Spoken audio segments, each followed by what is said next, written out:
Listen to this. Now, having seen the differences between where you are and where you want to be, begin to consciously change your thoughts, words, and actions to match your grandest vision. August 23.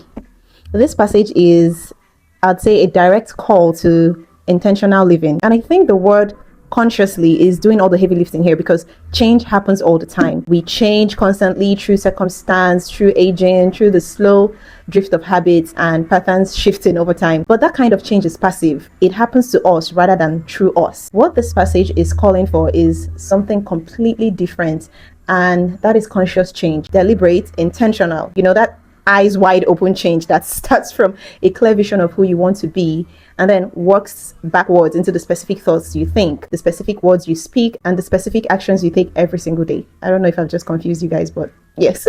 And notice the order: thoughts first, then words, then actions, because that is the actual sequence of creation. Everything begins in thoughts. The thought becomes a word, expressed, declared, spoken into existence, and then the word gives birth to the action. So you can change the thought, and then everything after it begins to shift. But if you try to change only the action without changing the thought behind it, you will be exhausted by the effort and confused by how little that will seem to actually stick. This is also a passage about the gap.